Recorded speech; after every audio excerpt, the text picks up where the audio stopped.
नमस्ते, मैं हूं सुरेश कुमार एकलवे और आप देख रहे हैं हिंदुस्तान न्यूज एंड टिप्स। तुर्की की मदद से आर्मेनिया के नगोर्नो काराबाख क्षेत्र पर कब्जा करने वाले अजरबैजान का ईरान के साथ तनाव गहरा गया है। दोनों ही देश शिया बहुल हैं, मगर इस बार यह जंग के मुहाने पर पहुंच गए हैं। हालात की गंभीरता का अंदाजा इससे लगाया जा सकता है कि ईरान ने देश के उत्तर पश्चिमी हिस्से में बड़े पैमाने पर सैन्य अभ्यास शुरू कर दिया है। इस सैन्य अभ्यास में ड्रोन, बख्तरबंद गाड़ियां और हेलीकॉप्टर शामिल किए गए हैं। ईरान की सेना की ग्राउंड फोर्स ने सैन्य अभ्यास फतेह की शुरुआत की है। इस सैन्य अभ्यास को अजरबैजान को चेतावनी के तौर पर देखा जा रहा है। पड़ोसी मुल्क अजरबैजान के साथ ईरान का तनाव चरम पर पहुंच गया है, जबकि अजरबैजान ने तुर्की और पाकिस्तान के साथ मिलकर सबसे पहले सैन्य अभ्यास कर ईरान को ललकारने की कोशिश की थी।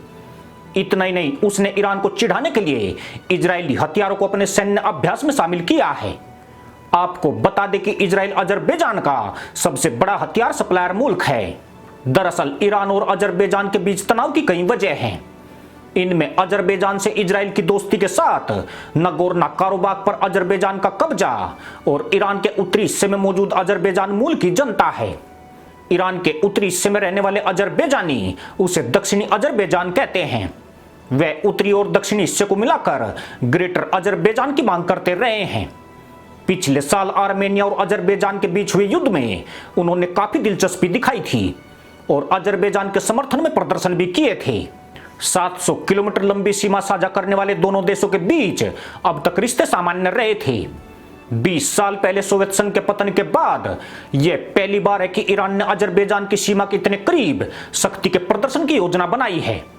अजरबैजान भी पाकिस्तान और तुर्की के साथ मिलकर ईरान की सीमा से थोड़ी दूरी पर थरी ब्रदर्स 2021 नाम से साझा सैन्य अभ्यास कर रहा है।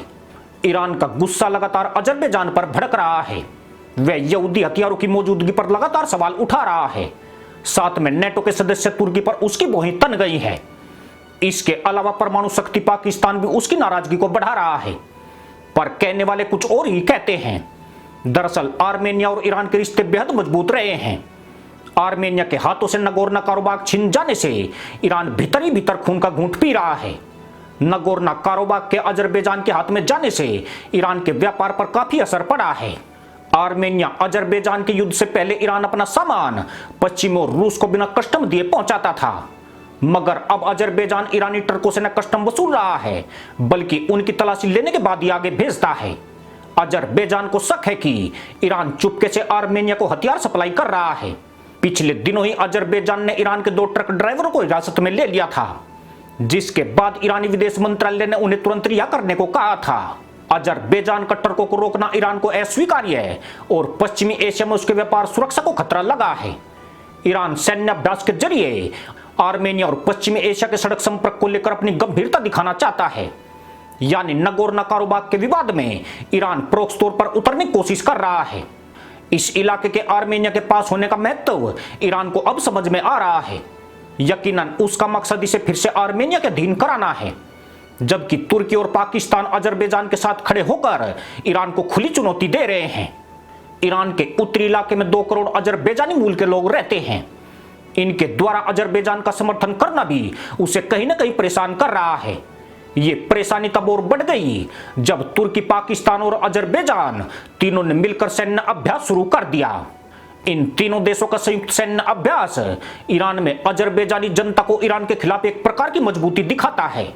यानी उनके ग्रेटर अजरबैजान के कॉन्सेप्ट में तीनों देश उनकी मदद के लिए तैयार हैं। यह एक तरह से ईरान को तोड़ने की रणनीति मानी जा रही है।